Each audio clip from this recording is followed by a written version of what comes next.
estamos aqui no Política Sem Mistério, um momento que eu chamo você para discutir política, refletir sobre os principais fatos políticos que norteiam a nossa vida, que interferem na nossa vida, que interferem no nosso cotidiano, nas nossas decisões, enfim.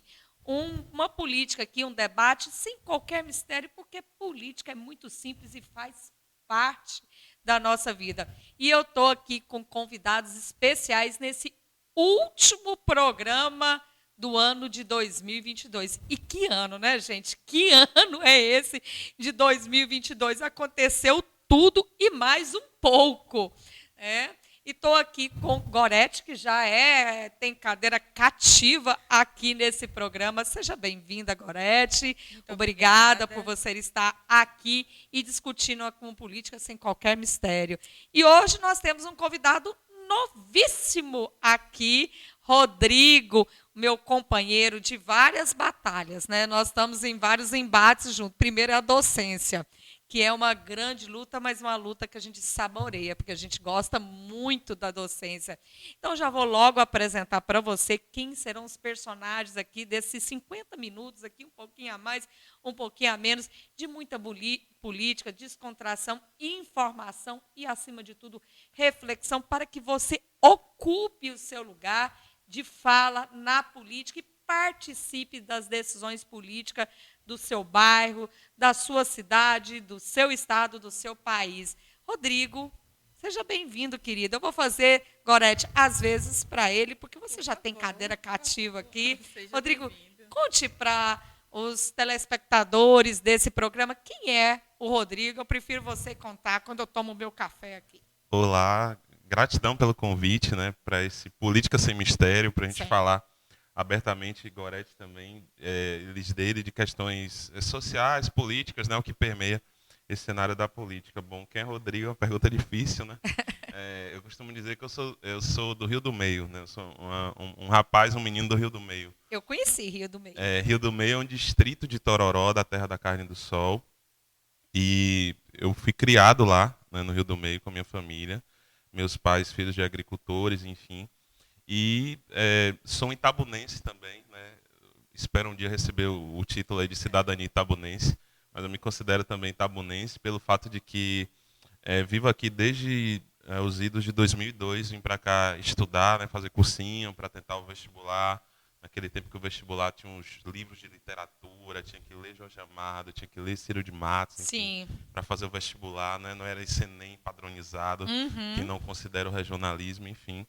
E aí aqui eu criei as minhas raízes, né? Muito interessado em estudar, entrei para a faculdade, fui da turma dos cotistas do ProUni, dos primeiros cotistas a pisar no ensino superior privado aqui na região, que foi um impacto muito grande também. Tem uma questão aí de racismo ambiental, né, também, ou estrutural no meio desse cenário, porque eram os primeiros, digamos que egressos mesmo de escola pública, né, a pisar no ensino superior privado, no curso catedrático, que é o curso de Direito.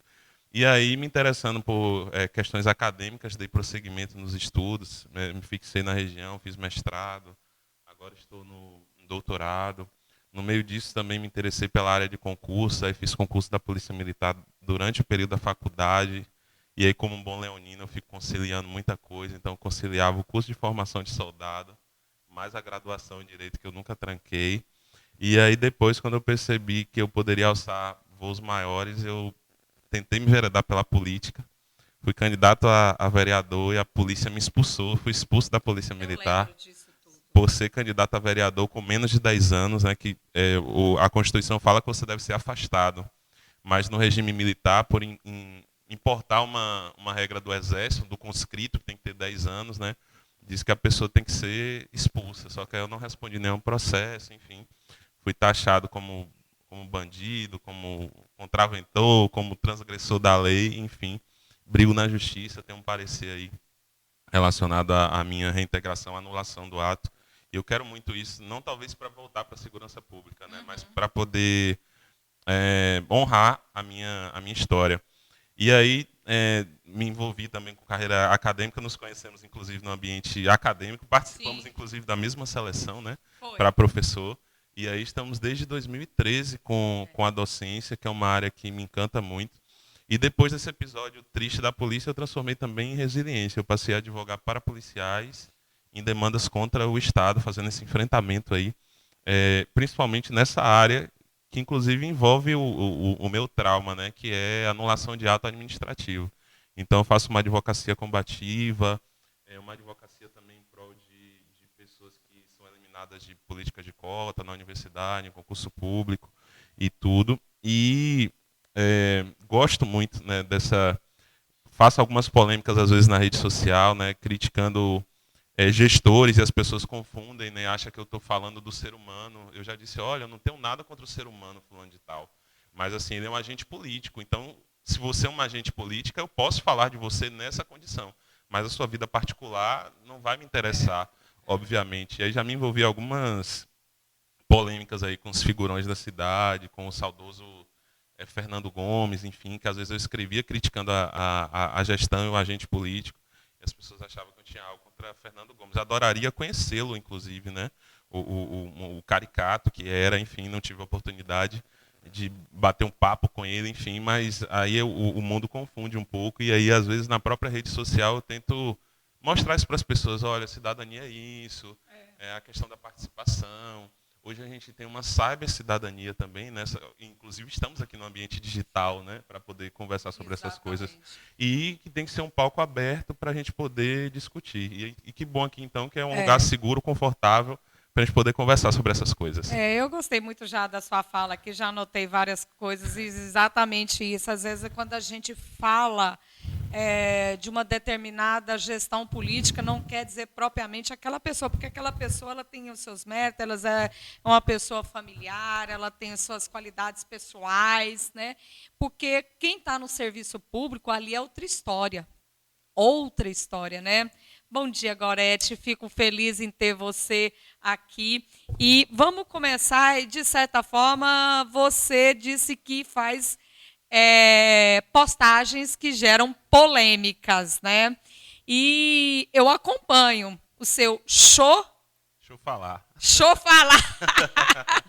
Show falar. Eu acompanho o show falar das postagens de Rodrigo e adoro as postagens do show falar. Quando vejo o show falar, lá vem coisa legal aqui para a gente refletir. E o show falar de Rodrigo nos faz, né, refletir sobre diversos assuntos políticos da cidade, da nossa região. Então, eu posso falar de um show falar, que você colocou recentemente, que eu gostei. Foi o mais recente. O mais recente foi com a foto da ornamentação, decoração de Natal, que é Augusto Castro, que a prefeitura, a gente já fala o nome do prefeito, mas né, a gente vamos colocar, eu nem gosto de usar o nome do prefeito, porque, como diz, não é propriamente a pessoa, da administração municipal, colocou, e é bonita. E no show falar, depois da foto, vem a legenda, que é o mais interessante, é o recheio do show falar. Você menciona racismo ambiental, né? Eu quero, né, eu vou deixar até você por último, até passar a palavra primeiramente para a minha companheira Gorete, né? A gente tem visto, né, Gorete, as tragédias se repetirem. Todo ano é a mesma coisa. Tragédias climáticas aí que têm aprofundado a desigualdade social. Então, eu queria só fazer uma leitura rápida aqui de um texto, só para deixar os nossos telespectadores bem cientes do que é o racismo ambiental, que foi a legenda dessa imagem da ornamentação de Natal de Itabuna, né? Aquela ornamentação cara, bonita, né? E por que ganhou o show falar de Rodrigo, né? O desastre em municípios no final de ano revela uma falta de planejamento urbano e um descaso com a urgência climática, né? A gente lembra muito, quando a gente fala de tragédias, a gente lembra muito de Petrópolis, né? Que teve 217 pessoas mortas, né? 33 desaparecidas no ano passado, e vários municípios, inclusive em Minas, aqui na Bahia, Espírito Santo, mostraram essa falta de planejamento urbano. Gorete, eu vou passar a palavra primeiro para você. Existe uma barreira, um apartheid social nos planejamentos urbanos? Bom dia, primeiramente. É uma satisfação estar aqui novamente contigo, com o doutor Rodrigo. Uma satisfação imensa. Existe porque, desde que eu me entendo por gente, esses acontecimentos se repetem. E eu não posso dizer que isso tem que ser normalizado, porque desde que eu me entendo por gente, isso se repete. Né? A barreira ela existe desde a construção, desde a colonização de nosso país. Por quê? Primeiro, os nossos povos originários eles, né, eram usados. Depois que eles começaram a resistir, tiveram os eurocêntricos, tiveram a ideia de escravizar negros, trazer pessoas negras para cá. Essas pessoas que tinham suas vidas, tinham suas histórias, vieram para cá. Em determinado momento, houve o que se chama de abolição da escravatura e os negros foram jogados à rua. Na verdade, eles não foram libertados. Eles foram jogados para morrerem. Né? Uhum. Então, essa desestabilização, essa falta de estrutura, ela está na nossa raiz, é estrutural também. Então, eu penso que a barreira ela se encontra nessa questão do racismo que permeia todas as nossas áreas. E por uma questão também político-econômica. Por quê? Porque saúde e educação custam. Saúde e educação rende. Saúde e educação é produto de troca. Então, não é interessante educar as pessoas, não é interessante ter uma saúde, seja ela ambiental, saúde social, para o Estado ou para uma determinada elite que quer manter o status quo de nossa sociedade. Então, quer dizer, Rodrigo, como o Gol está dizendo, que o governo é para uns e outros não há política? Sim. Não há serviço público? Quer dizer, é uma necropolítica, governo para uns e outros deixa morrer? Sim, eu acredito nisso também. E tinha um termo, inclusive, relacionado à eutanásia agora, eu acho que era minstanásia, que é justamente a omissão que gera morte, né? Ou seja, uma omissão estatal de quem tem um dever de cuidar, uma responsabilidade que gera morte. E aí associando esse conceito, inclusive também a ideia de eutanásia, né? Que seria o governo praticando morte. E a gente vê claramente em capitais, em lugares turísticos, que você tem ali aquela cidade da paisagem, né, aquele espaço urbano da paisagem, né, que é o estandarte, aquele que é para ser mostrado, para postar foto, para receber o visitante. E você tem a cidade do residente, né, da pessoa que mora, que aí às vezes padece de saneamento, padece de transporte, padece de mobilidade, enfim. Quando eu fiz a postagem, eu fiquei questionando se todas as pessoas da cidade elas teriam como se deslocar, por exemplo, para poder ver o presépio, o cenário. A primeira vez que eu falei desse tema, eu coloquei uma música do Pissirico, que era o Firme e Forte. Na encosta da favela tá difícil de viver. E aí tem um trecho que fala assim, muitos anos de alguma coisa assim, muitos anos de batalha junto com o barro descendo e o que resta para esse povo é continuar vivendo. E aí tinha uma menina que estava chorando na sala. E foi uma aula na faculdade lá em Ilhéus, e aí ela contou que houve um deslizamento de terra, enfim, e que ela mora no morro, mas a casa dela não foi atingida porque a família tinha uma condição, tinha uma alvenaria maior, aquela coisa toda. Mas a casa de uma vizinha, que é construída mesmo, né, cerrada no chão, ela foi invadida pelo barro. E aí, às vezes, você está num ambiente e você nem percebe que alguém pode ser afetado, né, ou alguém é atingido, inserido num determinado contexto, né? Enfim. Então a gente enxerga claramente essa cidade que é mais pavimentada ajeitada, bonitinha, enfeitada, mais Sim. iluminada, na região central, na região da Orla, né, quando é uma cidade turística. E os bastidores dela, digamos assim, o que tem por detrás da cortina. E aí por isso que existe até o turismo de favela, né, a ideia também, falando da minha área, né, que sou formado em turismo, que é uma demanda justamente que as pessoas têm, às vezes, para saber como é o lugar de fato, né, não aquele lugar da paisagem, né, do cartão postal, mas como é o lugar nas suas entranhas mesmo, né, vamos colocar assim. Então eu enxergo que existe uma cidade,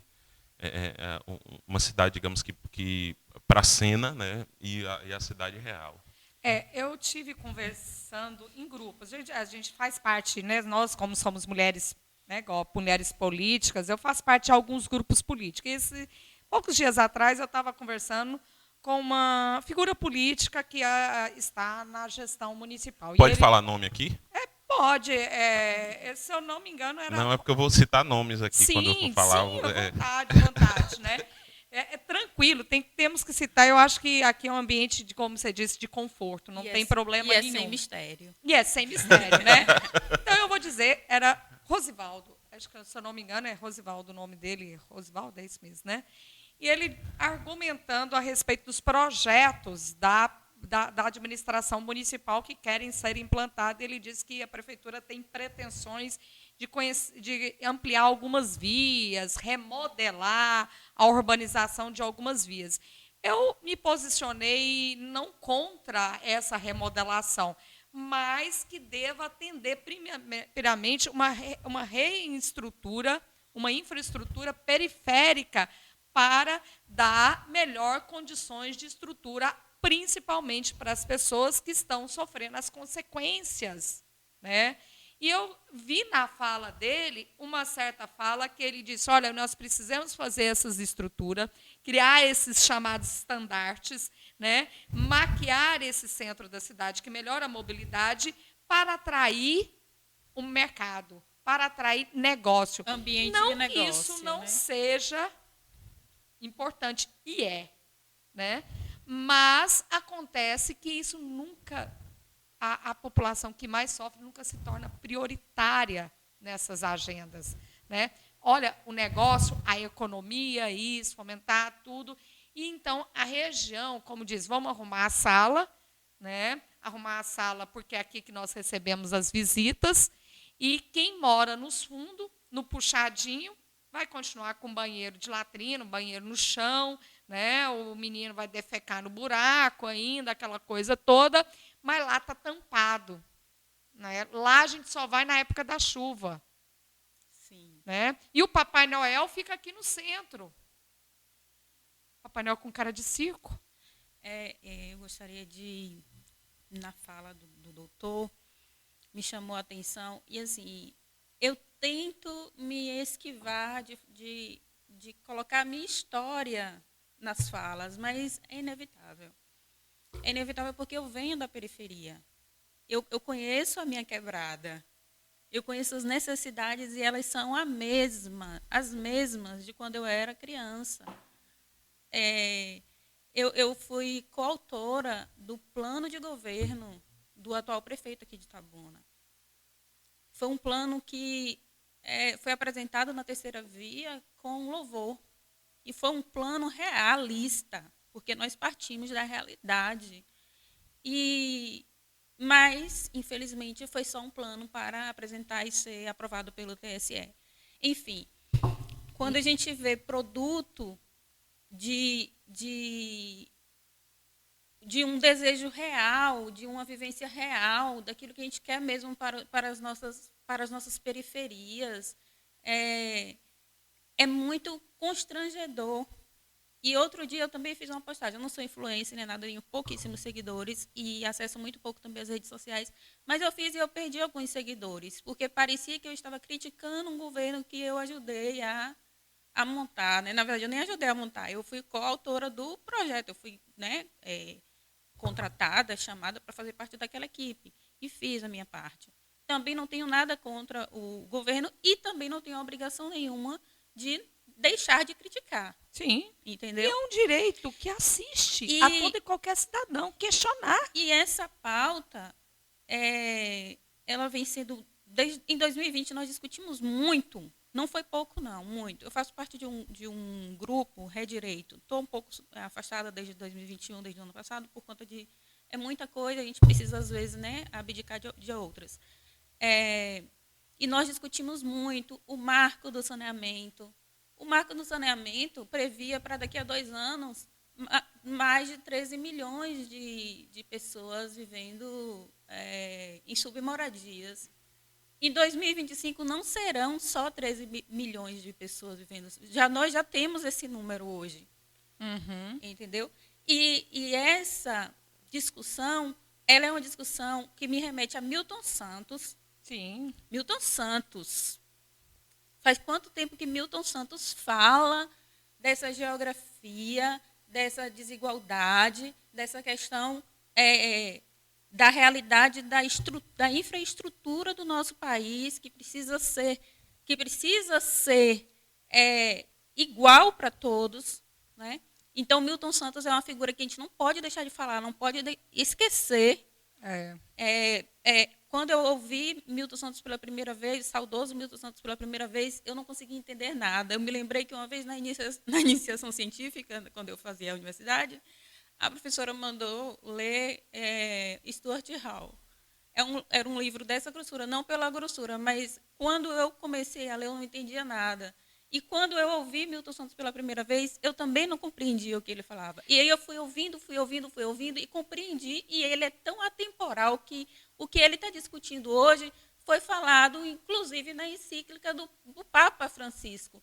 O Papa Francisco, que se deixarem, né, se ele não renunciar ou se não matarem a ele, ele tem, na encíclica dele, se vocês são 100 páginas, pouco mais de 100 páginas, é uma coisa muito incrível. Ele fala de toda essa questão de racismo ambiental, socioambiental, né, porque tem a questão social também. Eu estou falando muito. Não está falando. A Igreja Católica também toca esses temas a partir das campanhas da fraternidade. Né? Todas as campanhas elas têm uma linha temática, enfim. Então, Rodrigo, eu vejo, puxando a fala de Gorete, até passando para você, a sensação que nós temos, né, nós que somos acadêmicos, que estudamos políticas públicas, né, é objeto das nossas pesquisas, que Milton Santos está só nos bancos e nas teses de TCC, nas dissertações de mestrado, né, nas teses de doutorado, nós que estamos doutorando, né, e não ganha efetividade nas políticas públicas. Né? Milton Santos está empoeirado nas teses de TCC, nas dissertações, nas teses de doutorado, e não ganha efetividade. Os pobres, né, geralmente, as comunidades aí mais vulneráveis e tradicionais, vamos dizer, os povos indígenas, né, os apartheids sociais, as pessoas, os pretos, né, continuam sem uma moradia digna, sem saneamento básico, né, sem trabalho. E aí, Rodrigo? Então, as falas de vocês também me fazem pensar numa ferramenta extremamente importante e que é um pouco de geografia, de socioeconomia, de cultura, tudo dentro do direito, que é o Estatuto da Cidade, que fala de você planejar, de você ter um plano diretor participativo, de você ter um orçamento participativo. Sim. E a gente não acompanha a cidade, a gestão, convocando as pessoas para dizer assim, de 10 em 10 anos tem que ser remodelado, né? Eu vivo em Itabuna há 20 anos e eu nunca vi, Gorete, Lisdeire, uma convocatória assim ampla mesmo, de verdade, a respeito do plano diretor, uma convocação das pessoas para revisar o plano diretor, para incluir essas pautas de mobilidade, saneamento. A gente tem a Política Nacional de Resíduo Sólido, e aí, às vezes, o gestor ele faz festa, né? Olha, eu vou transformar o meu aterro sanitário, o meu lixão no aterro sanitário. Aí, às vezes, eu entro lá e falo assim, não faz mais do que a obrigação. Sim, perfeito. Porque o cara comemora. Eu entro agora muito no perfil da Defesa Civil de Itabuna. Aí, esses dias postaram, olha, porque tem não sei quantos milímetros de chuva, está chovendo lá no Rio Grande do Sul, está não sei o quê, o efeito da chuva não sei o quê. Eu digo, muito bacana para quem faltou, para quem tomou falta nessa aula de geografia sobre chuva. Só que o problema de Itabuna não é por conta da chuva. O problema de Itabuna, ele acompanha a cidade. a gente não tem um sistema. Aí teve um dos haters, né, das arapongas do prefeito, porque eu soube, viu, Gorete, que o prefeito ele cobra dos comissionados, que é uma coisa que tem que acabar também no município, que comentem as postagens dele, né, que vão lá xeretar, dar razão para ele, enfim. Eu vejo que essa gestão está trabalhando as redes sociais, Isso, em vez de trabalhar o isso. saneamento básico. Aí um dos haters dele lá disse assim, kkkk, como é que resolve chuva? Chuva é uma catástrofe, não sei o quê. Aí fica sempre assim, um acidente da natureza, é uma coisa do inesperado, A do culpa é da imprevisto. população. A culpa é da população. Aí teve um dia que eu chamei, eu falei, olha, isso é concorrência de dores e tal. Tudo bem que a população ela precisa ser educada do ponto de vista ambiental, mas isso é uma política que levaria anos. Mas agora, o que pode fazer? Eu posso alargar esses canais, eu posso drenar a água da chuva, eu posso trabalhar o saneamento, eu posso fazer limpeza no rio. O que eu posso fazer? Não é? Eu posso ver a barragem com as comportas, enfim, mexer também naquela estrutura lá. Ou seja, eu posso planejar, dizer assim, olha, e aí a gente tem um legislativo também, porque a gente fica pensando, né, que a coisa da política é sempre no plano, fica tão discutindo no plano federal que a gente esquece do local. A gente tem um legislativo, e aí tem um livro, Como as Democracias Morrem, que fala de que uma das formas de você desertificar, desidratar a estrutura democrática é você cooptando os poderes. E esses dias eu fiz um comentário também, eu falei, olha, Augustinho, ele amarrou essa galera do legislativo antes mesmo da diplomação, porque teve um negócio de um churrasco, uma coisa com tudo paga, e aí assim, você tem 21, mas são 21 que talvez 18 são vinculados ao gestor. Então você não tem o opositor, a figura do opositor, você não tem a pessoa que te questiona, que te coloca na berlinda. Então, passa fácil tudo do sujeito. Eu vendo você falar, Rodrigo, eu imaginei uma postagem, porque a gente está acompanhando a prefeitura pelas redes sociais, né? Ali tem um diário oficial, de certa forma. Então, numa das postagens da prefeitura municipal, para o prefeito dar satisfação do trabalho dele perante as consequências e o trabalho dele perante a limpeza das consequências da chuva, ele coloca do lado dele o presidente da Câmara. Né? Eu falei, gente, o presidente da Câmara. E o segundo elemento que me chamou a atenção, que o próprio presidente da Câmara disse, população, espera aí, para de criticar o prefeito. Nossa. Eu falei, mas peraí, ele é o presidente da Câmara. Que é do partido do prefeito. Que tem que estar fiscalizando o prefeito se ele está elegendo as principais agendas públicas. Ele está fazendo advocacia política ali ao prefeito, em vez de exercer o papel dele. Ele não tem que estar sentado do lado do prefeito e dizer para a população de falar e chamando a atenção. Ele olhando as postagens do WhatsApp, né? Ali do WhatsApp, das redes sociais. Não, gente, para.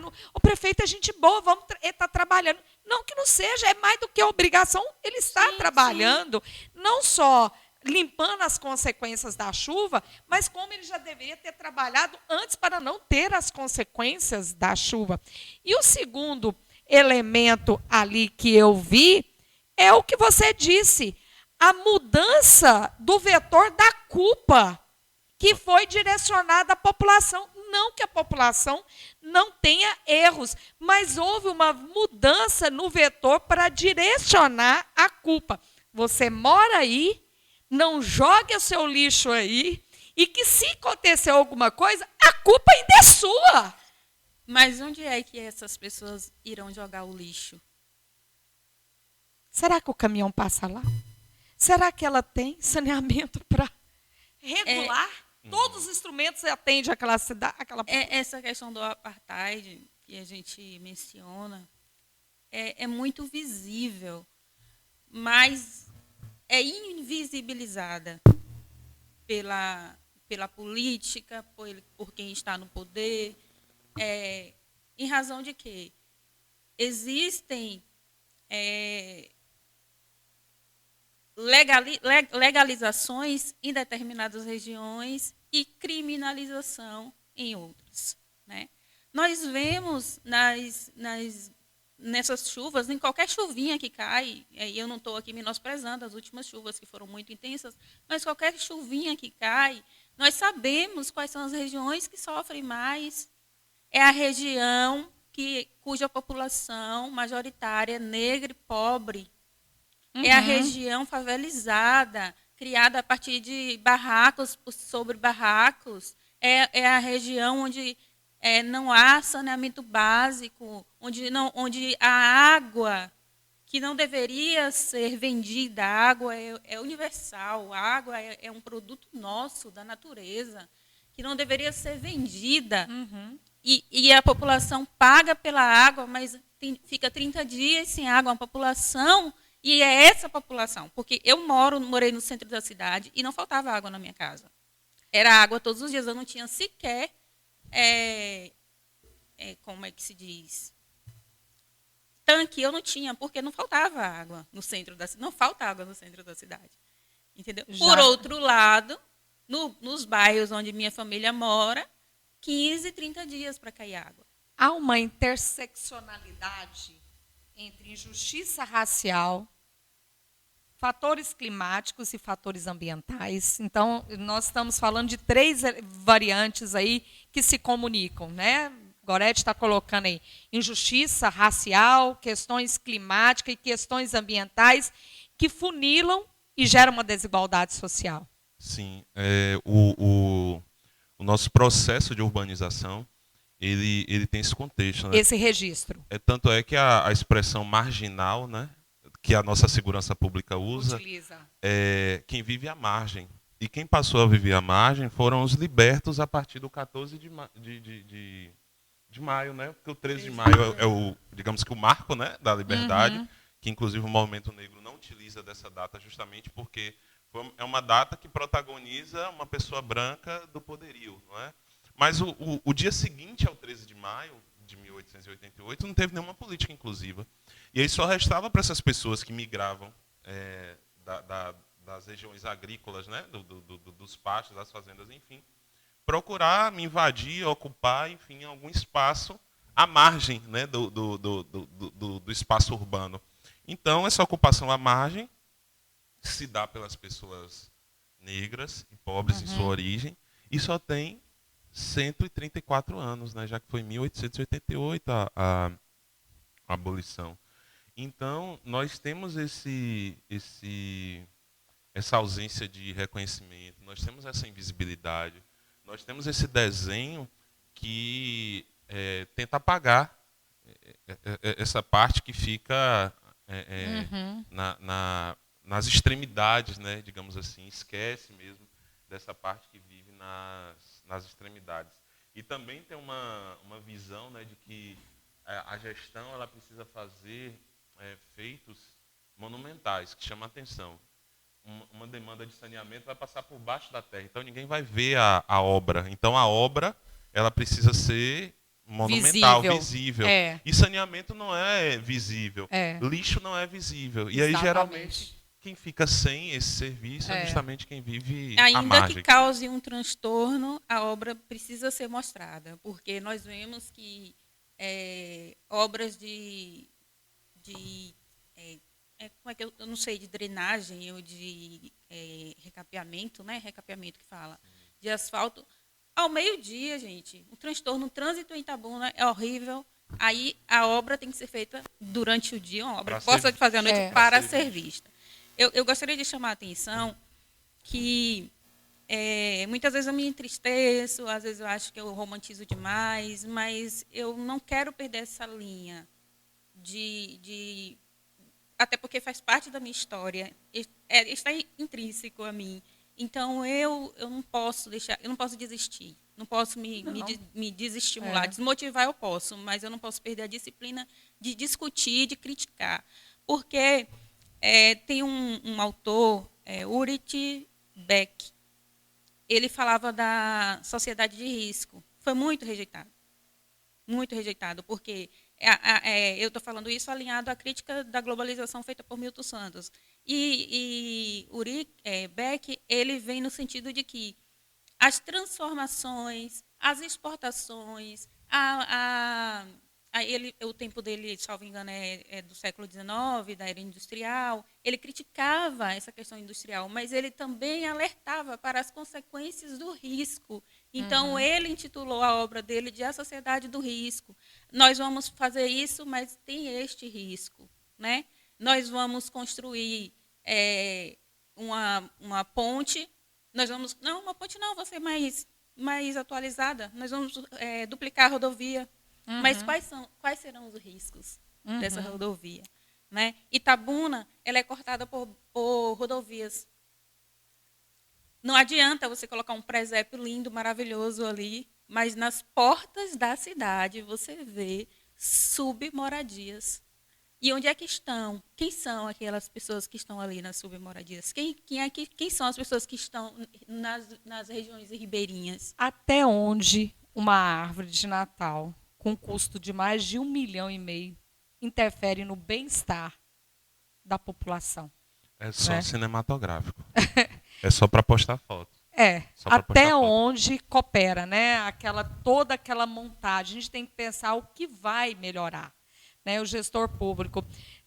No programa anterior a esse, a gente discutiu 2 elementos importantes, que é o teto de gasto, mas o pior deles é o orçamento secreto. Sim. Né? Que esse orçamento está chegando até em Itabuna. Itabuna está sendo contemplada com uma verba de orçamento secreto que está sendo direcionada para um trevo da cidade. Não que o trevo da cidade não tenha feito. Quando você é um gestor, quando você tem um orçamento na sua casa, um orçamento doméstico, a gente acaba, se o dinheiro não dá para tudo, a gente vai eleger as prioridades. O que mais está sendo preciso nessa casa? Comprar o supermercado ou ir tomar uma cerveja no final de semana? Né? Então, o que está sendo feito? Está priorizando a população como bem-estar todo, porque o prefeito ele é eleito principalmente pela base populacional. Ela mais que elege o prefeito, que dá o voto àquele homem. Né? Essa pessoa está tendo a retribuição dessas escolhas? Um exemplo aí de que são as baixas camadas populares que elegem é o nosso deputado estadual, né, o Fabrício Pancadinha, que Sim. Ele sai da favela, do gueto, dos projetos com comunidade. E você não tem uma convocatória também, o orçamento sai da gestão, você não sabe lá quem cria, deve ser Secretaria de Planejamento, enfim. Você não sabe quem é que cria o orçamento anual. E aí ele sai da gestão e vai para a Casa Legislativa, não há uma convocatória também para debater aquilo de maneira séria. Hoje, com a internet, a gente poderia criar uma enquete aí, né? Vote aqui quantos % você acha que deve ir para lazer, para saúde, para... A saúde tem os descritores já, né? A saúde e a educação. Mas quanto que teria que ir para o lazer, para a cultura, para a questão ambiental, enfim... Você não discute isso dentro da cidade, você não chama as pessoas para conversar a respeito disso. Quando eu discuti com o Rosivaldo num grupo político, eu perguntei para ele, vocês já perguntaram para a população se ela quer esse trevo na cidade ou se ela quer uma infraestrutura? Pergunta. E onde é que está a democracia nisso? Onde é que está a cidadania nisso? Tudo bem que é de uma maneira representativa também. Você confia, não é, em alguém para lhe representar. Mas o nosso sistema... ele permite as possibilidades de consulta, estrutura de conselho. Está sendo discutido isso no Conselho lá de Meio Ambiente, como é a composição desse conselho na cidade, como é a composição do Conselho Municipal de Transporte, que a gente sabe que é cinematográfico também, é só para constar, como é a composição do Conselho Municipal de Saúde, como é a composição do Conselho Municipal de Educação. Enfim, está sendo discutido no Conselho, levou para o Conselho, debateu, ouviu, e para além do ouvir, na verdade, né, escutou, as pessoas estão sendo escutadas, não é? Porque você percebe muito um causuísmo. Se você critica que o cara não está na cidade, no período de não sei o quê, do nada ele aparece com um coletezinho lá e aparecendo em filmagem. Se você diz que tal coisa não está acontecendo, o que bomba na rede, parece que a rede social é o termômetro, né? Então, comentário, tem X comentário negativo, vamos fazer uma postagem agora sobre isso. Vamos usar o rapazinho lá, que é muito bom, inclusive aquele lá eu digo rapazinho que é muito jovem, o da Defesa Civil. Sim, o Kaique Brito. Ele tem um currículo fantástico, ele é muito aquele rapaz, né? Exatamente. Inclusive eu proclamaria ele prefeito da cidade. Ele é né? muito Porque competente. se for para a questão ambiental, daria para proclamar, fazer que nem o Guaidó lá na Venezuela, né? Ele é doutor na Unicamp. E o Guaidó também, né? Um rapaz jovem, bonito e tal, virou na Venezuela e disse, eu me autoproclamo prefeito e tal. De repente, esse Kaique aí pode se autoproclamar e a gente validar ele. Brincadeira, né? Não pode ter um golpismo, mas assim... Graças a Deus. Ele é muito bom, o Kaique. Mas o Kaique ele só está aparecendo de uma maneira imediatista. Então, choveu, bota a Defesa Civil no circuito, estampem a cara de vocês e bote a culpa na chuva, no clima. Né? Então, é a natureza, a culpa é da natureza e Itabuna está sofrendo. E aí teve um dia que ele disse que Itabuna parece que a chuva escolheu Itabuna e tal, porque só está chovendo muito aqui numa cidade não sei onde, no Rio Grande do Sul. Falei, você está vindo de novo com a geografia, que é a área dele, né? Mas assim, vamos discutir. Por que não discutir isso de maneira planejada? Por que essa defesa civil não aparece? Na época da seca. No período inteiro do ano. E diz, olha, prefeito, você tem que construir aqui um canal. Olha, prefeito, você tem que limpar esse canal. Olha, prefeito, você tem que fazer isso aqui. Tal lugar é um lugar de risco, mas que não seja classificado nem avaliado só no período que está chovendo. Sim. Mas o da parte está muito bom, eu gostei muito disso, mas eu quero mudar a pauta, porque o nosso produtor ali, ele já fica acenando para eu andar com o programa. Né? Já é sinalizou, incrível, né? Eles não deixam a gente trabalhar, né? Mas tudo bem, né? Mas vamos lá. Fatos marcantes em 2022. Que ano explosivo é esse? Eu me sinto sufocada. É muita emoção para um ano só. Cabe num livro de história esse livro? Eu acho que é uma enciclopédia, porque nós estamos com pandemia ainda, com altos e baixos. Né? Nós estamos com eleições, não é uma eleição qualquer, né? Copa do Mundo. Está dando para respirar? Eu me sinto ainda em 2019. 2019 não acabou. Espero que 2023, 2019 suma da nossa frente. Vamos fazer aqui um bate-bola rápido. Qual é o fato que lhe marcou esse ano? Eu te dou aí alguns minutos para você me falar. O que te marcou esse ano? Para mim foi as eleições, porque inclusive eu participei. Né? As eleições foram emblemáticas na minha vida e gera consequências enormes na minha vida ter sido candidata a deputada, porque eu estava falando antes do programa que parece que depois que você se revela política para a sociedade, você é descredenciada como ser humano. Você deixa de ser moradora, você não pode reclamar das condições do seu condomínio, você é descredenciada como ser humano, porque tudo que você faz, você está querendo voto, você é descredenciada como compaixão do ser humano. Né? Para mim, foi as eleições. E para você, o que marcou 2022? É quase impossível dizer uma única coisa, mas eu vou falar uma coisa aqui que mais? Sem chacota, que eu não gosto dessas coisas. Eu respeito o ser humano, independentemente Sim. de quem ele seja. Mas o fato que me marcou, e foi um fato recente, foi o choro do presidente atual ausente, Jair Bolsonaro, em uma cerimônia. Por quê, Brete? Explica. Por que? Vou explicar. Eu vou explicar. Ou não, você... Não, sabe por quê? Porque ele vem de um histórico de atleta de motociata. Ele vem de um... Ele é um militar, né? Sim. Desordeiro, que foi expulso. Ele vem de uma política fascista. Sim. Ele vem de uma política de imbrochável. Eu espero que crianças não assistam nesse momento da minha fala. De uma política, né, viril, masculina, de macho, imbrochável, de imbrochável. Será que ele broxou? E aí, aquele choro dele me deu vontade de falar. Deveria ter chorado nas 600 mil mortes, porque não tinha vacina, que poderiam ter sido evitadas. Mas eu não fiz isso, eu só pensei. A minha análise foi o choro de um imbrochável. Por trás daquele choro, revela o que a gente tanto tem sido resistido com relação à masculinidade tóxica. Que é necessária. É necessário o combate a essa masculinidade tóxica. Por quê? Porque a gente evita toda essa questão de racismo ambiental, de desigualdade. A desigualdade se revela também quando o Ulrich Beck fala da da questão, né, das desigualdades, da sociedade de risco, ele fala da questão também dos desrespeitos às mulheres, da violência contra a mulher. Então, essa masculinidade tóxica é um fator contribuidor para a violência contra a mulher. Então, me chamou muita atenção aquele choro. O imbrochável broxou. Eu também acho que broxou. O que foi marcante para você nesse ano de 2022? Gostei, viu, Gorete? O que foi marcante, Rodrigo, para você nesse 2022, principalmente no show falar? Eu acho que a guerra da Ucrânia e essa invisibilidade também de uma...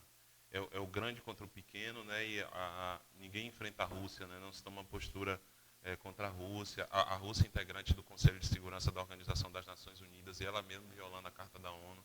Acho que esse é um fato marcante. E essa tentativa de subverter a democracia por dentro, porque aí eu considero isso, eu que vim do ambiente militar também, né? Você falou aí do presidente, uma questão de lealdade, uma questão de respeito aos símbolos, ao civilismo, de respeito às instituições, de respeito à estrutura. Então, assim, não se pode tentar subverter por dentro, né? Como é que você faz parte do sistema, você se envereda, você cresce, né, e se destaca ali, e você mesmo tenta ruir essa própria estrutura em nome de um interesse egóico. E você percebe como são a questão dos discursos, né? Um monte de gente boa, muita gente boa mesmo. Eu tenho amigos que se enveredaram nessa loucura de chegar ao ponto de você questionar a democracia, de você querer colocar a democracia em risco, em vertigem, em nome de um interesse egóico. E aí parece que é uma loucura coletiva mesmo, sabe? É como se fosse uma nuvem, um vírus, muito pior do que o vírus o SARS-CoV, que penetra nas pessoas e elas passam a reproduzir de tanto que aquilo é repetido, enfim. E aí é também um ano de muita fake news. E aí tem muita gente boa. Aquela imagem de um tiozão lá do Zap, que ele fala assim, com muita emoção, que eu anuncio agora que o presidente acaba de decretar o estado de sítio. E aí um outro que fala que comemorando a prisão do Alexandre de Moraes. E, aí a gente precisa chegar no absurdo de você ter que checar qualquer coisa que você recebe para saber se é uma notícia verdadeira ou falsa. E tem muita gente trollando essas pessoas que não têm muito conhecimento ou que não têm esse discernimento para checar.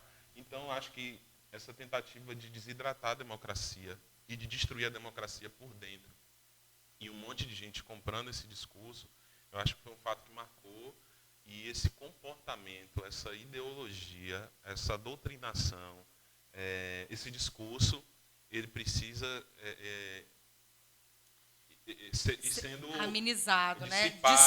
Diluído e até sumir, né? Para que a gente possa viver, para que a gente possa viver. Está difícil de viver. E eu acho que com o resultado que nós tivemos nas eleições e o ano seguinte, eu tenho esperanças de que isso possa se dissipar um pouco mais, porque é muito perigoso, perigoso. A gente chegou num momento de sentir medo assim, sabe, será que vai acontecer alguma coisa? Sim. Enfim, minha sobrinha de 10 anos, que acompanha, às vezes ela fala, tio, está acontecendo alguma coisa assim? Eu falo, não, né, e tudo. Ou então você tem que conversar com as pessoas, não, fique tranquilo, vamos torcer pelo bem. E aí eu acredito que a tendência é diluir. Esse ar, assim, essa coisa. Uma cena que realmente marca para mim o ano de 2022 foi o Patriota do Caminhão. Que vontade de abraçar um caminhão, né? Dificilmente eu vou esquecer aquela cena daquele cidadão agarrado num caminhão em movimento, né? Abraçado aquele caminhão, né?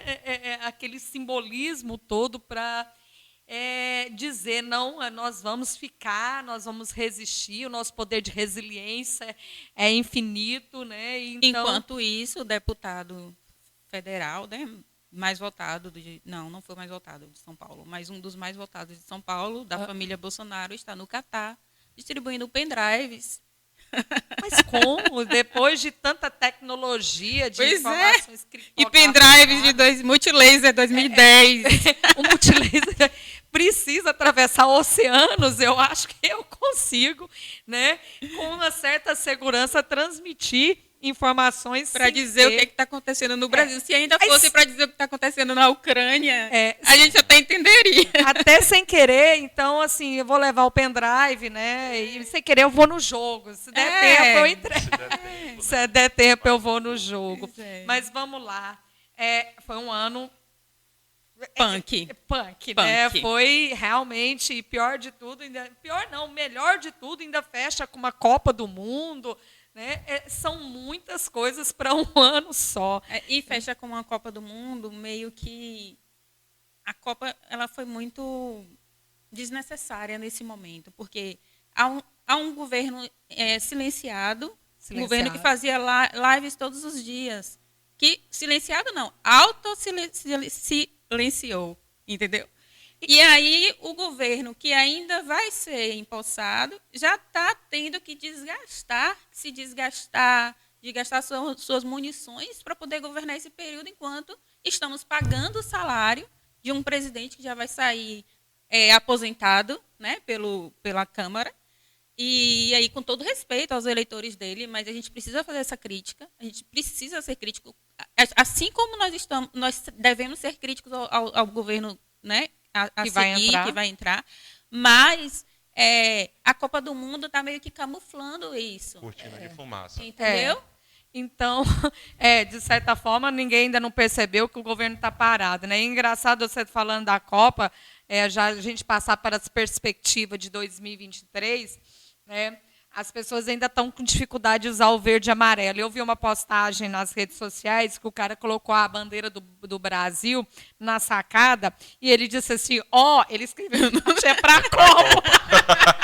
Achei legal É para a também. Copa, viu? É pra Copa. Eu estou aqui, né? Olha que ponto, Rodrigo, que nós chegamos. Você precisar se defender, né? Exato, de usar se explicar. a bandeira. Fazia tempo que eu não usava a minha camisa. E eu estava tomando já ojeriza mesmo, sabe? Eu falei, mas minha camisa foi tão cara, ela é original. Original, né? Aí eu vesti a camisa e coloquei as praguinhas do meu candidato e saí. Só que eu saí no meio da comemoração da vitória de Lula. Depois que eu já estava no meio daquele povo, eu olhei para um lado, olhei para o outro, falei, eu aqui de camisa do Brasil, eu vou sair linchada, porque existem os extremos dos dois lados, né? Exato. Eu A vou sair polarização. linchada, eu peguei, coloquei uma estrela grande nas minhas costas, para o povo ver que eu não era bolsonarista, então a gente tem que se defender. Entendeu? Sinceramente, eu revelo a minha idade aqui, 48 anos. Nesses 48 anos, Com carinha eu de nunca 20. vi nada igual a gente Não. passar por uma situação dessa, de termos esses marcadores sociais, né? E a gente ter dificuldade de usar as cores tão lindas da nossa bandeira, né? Bom, perspectiva para o ano de 2023. Eu vou falar da minha e depois passo para vocês, para a gente entrar no pinga-fogo.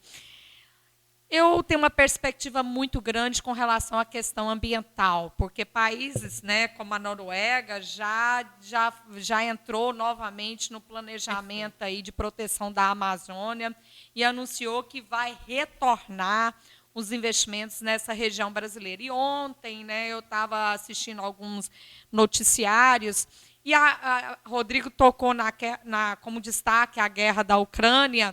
E a guerra da Ucrânia, Rodrigo, trouxe um aumento das energias renováveis, porque até então as energias fósseis, né, que eram muito utilizadas ali que passava a Europa, o gás, né, passa para a Europa. Bom, se não tem as energias, essas energias fósseis, energias como com gás também, né, para a Europa começou a crescer o uso de energias renováveis, a energia solar, a eólica, né? Isso é muito bom, né? Infelizmente, a guerra, né, que traz consequências seríssimas, tem outras consequências que podem, né, trazer desenvolvimento, e esse já é uma consequência boa. Vamos dizer que guerra não tem consequência boa, mas esse já é um alerta muito bom aí. E o Brasil precisa voltar para esse cenário internacional, porque quando se trata de meio ambiente, a gente não se trata de uma questão, o nosso nacionalismo, a nossa soberania é mitigada. Gorete, em poucos minutos aí, nos ajude e resume, por gentileza, uma grande perspectiva de 2023. A grande perspectiva para mim também está na questão ambiental, né? Eu não gostaria, e ao mesmo tempo gostaria que Marina Silva assumisse essa pasta, mas a gente precisa de Marina Silva no Congresso. Então, mas eu penso que com o mundo já voltado para nós, graças a Deus, nós restabelecemos a credibilidade internacional. Ontem mesmo, salvo engano, o presidente Lula já teve uma reunião com um representante do Joe Biden. Então, a minha perspectiva é essa, a gente ser reconhecido novamente como o país potencial que a gente tem, né, de grande potencial que a gente tem, a credibilidade internacional, o respeito pelas nossas instituições. Nós sabemos que todos os poderes eles têm suas falhas, têm seus abusos, mas o respeito, a minha perspectiva é de que as instituições elas sejam respeitadas aqui no nosso país e respeitadas lá fora. Sim. E você, Rodrigo, o que você espera na hora que nós estamos aí atravessando, saindo de 2022, já batendo na porta de 2023? O que você quer respirar nesse ano de 2023? Eu quero respirar paz, né? Paz, eu acredito que a gente precisa de paz. A gente precisa também ter esse respeito pelas instituições, entender a função de cada uma delas, fazer a nossa crítica, mas dentro do que o sistema permite. E as pautas sociais também. Eu acho que a universidade está sendo desidratada, existem discursos de querer acabar com o não renovar, né, as leis de cotas, e também os povos originários, né, que agora ganham mais visibilidade, ganham visibilidade, né, não ganham visibilidade, porque não estavam tendo, com a discussão aí do ministério, enfim. Então, acho que as minorias, principalmente os povos originários, a população negra com políticas afirmativas. Então, essa é a minha expectativa. A primeira de paz, respeito às instituições e um fortalecimento aí dos movimentos sociais, das pautas sociais. A gente espera também tudo isso, que as minorias ocupem os espaços políticos, né? Porque a gente fala minorias, quando fala em minorias, porque elas não são maiorias nos espaços decisórios. Sim. E que agora os povos indígenas ganham, né, o local de fala, pelo menos em ministérios, em secretarias, dentro do Congresso, estamos aumentando, né, não só os povos indígenas, como todos os pretos, quilombolas, começam a ocuparem esses locais. E eu também, Rodrigo, espero com muita perspectiva que esse novo governo federal, né, e que os novos parlamentares que estão chegando, os novos governadores, olhem mais para o artigo 6º da Constituição Federal, que fala dos nossos direitos sociais, e contemple de forma equitativa, equânime, né, com isonomia, todos aqueles, independente de classe, cor, sexo, gênero, diversidade, qualquer tipo de diversidade sexual, todos sejam contemplados com políticas sociais. E para não fugir, né,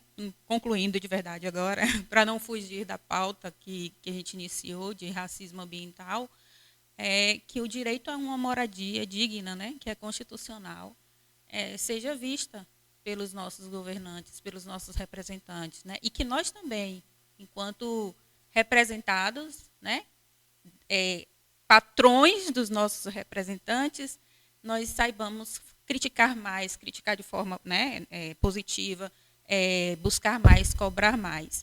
É isso. Uma palavra que definiu 2022, depois uma palavra que definirá o ano de 2023. Pode começar por ele enquanto eu Posso. penso? 2022, Rodrigo. Tensão. atenção. E o 2023, esperança. Gó. 2022 é disporia. 2023 expectativa. E me dá só mais alguns segundinhos só para eu. Claro. O presidente da República se recusa a passar a faixa para o próximo presidente, assim como o vice também.